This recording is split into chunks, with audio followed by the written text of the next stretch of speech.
सिर्फ ख्वाहिशें रखने से झोली में फूल नहीं गिर जाते, बल्कि कर्म की शाखा को हिलाना पड़ता है।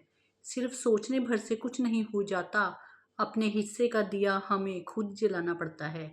हेलो माय ब्यूटीफुल फैमिली, कहिए कैसे हैं आप। उम्मीद करती हूँ सब स्वस्थ होंगे, मज़े में होंगे। मैं हूँ आपकी साथी दीपिका और आज फिर आई हूँ एक छोटी सी कहानी लेकर, जिसमें हम बताते हैं कि कर्म और भाग्य कैसे हमारे साथ साथ चलते हैं। एक बार कर्म और भाग्य को लेकर जैसे हम सब लोगों में चर्चा होती है, इसी तरह देवलोक में नारद मुनि और भगवान विष्णु की आपस में चर्चा होने लगी। तब देवमुनि नारद ने कहा कि भगवान, इस लोक में तो बड़ा ही बुरा समय चल रहा है।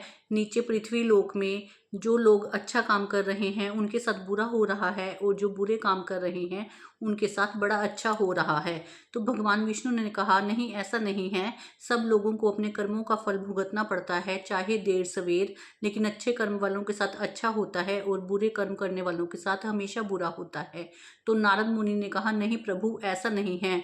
थोड़े ही दिन पहले मैंने देखा, धरती लोक पर एक गाय कीचड़ में फंसी हुई है, और दूर से आते हुए एक चोर ने उसे देख लिया कि वो दलदल में फंसी हुई है।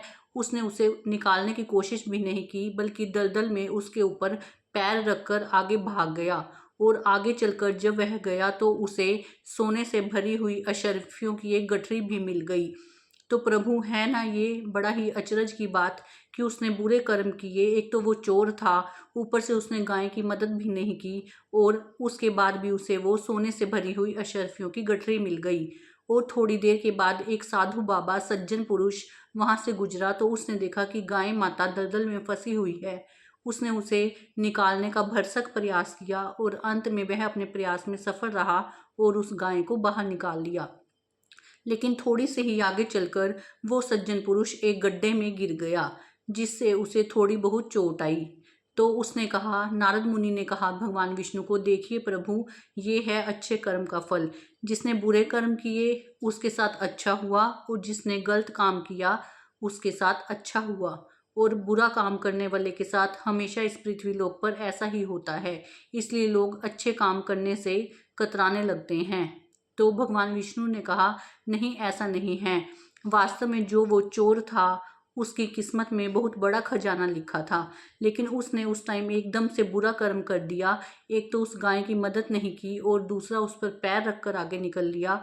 ये बुरा कर्म उसके जो खाते में लिखा गया, और इसके कारण ही उसे वो सिर्फ थोड़ी सी ही सोने की अशर्फियों से भरी हुई वो गठरी मिली, जबकि वो बड़ा खजाना पाने का हकदार था। और दूसरी तरफ उस साधु सज्जन की किस्मत में बड़ी सी दुर्घटना होने लिखी थी, जिससे उसे काफ़ी ज़्यादा चोट लगती, यहाँ तक कि उसे मृत्यु भी प्राप्त हो सकती थी। लेकिन क्योंकि उसने उसी टाइम अच्छा काम किया, गाय माता की मदद की, उसे दलदल से बाहर निकाला, तो उसका अच्छा काम उसके खाते में लिखा गया। और इस तरह जो बड़ी दुर्घटना उसके साथ होनी थी, वो एक छोटी सी दुर्घटना में बदल गई, और वो एक गड्ढे में गिरा, जिससे उसे मामूली सी चोटें आई, ज़्यादा नुकसान नहीं हुआ। तो भगवान विष्णु ने नारद जी को समझाया कि कर्मों का फल तो जरूर मिलता है, चाहे जैसे भी मिले। इस बात को हम समझ नहीं पाते कि कर्म और भाग्य साथ साथ चलते हैं। जैसा कर्म करते जाएंगे वैसा ही भाग्य हमारा पीछा करता जाएगा। तो दोस्तों, ये कहानी नारद मुनि जी या विष्णु की आपस में चर्चा की नहीं है, बल्कि ये कहानी है हमारी और आपकी।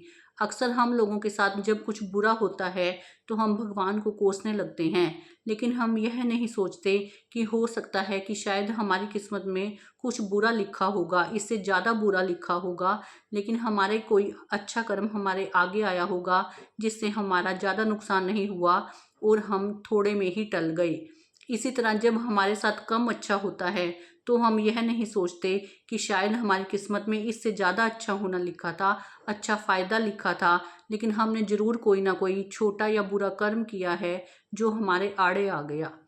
तो दोस्तों, अपने कर्मों पर हमेशा ध्यान दीजिए। कोई भी बुरा कर्म करने से टलिए, उसे पहले देखिए कि क्या ये आगे चलकर हमारे लिए नुकसानदायक तो साबित नहीं होगा। अपने कर्मों पर सचेतता और ध्यान हमेशा बनाए रखिए। तो दोस्तों, आज के लिए बस इतना ही। मिलूंगी आपसे एक नई कहानी के साथ। तब तक के लिए stay blessed and stay healthy. नमस्कार।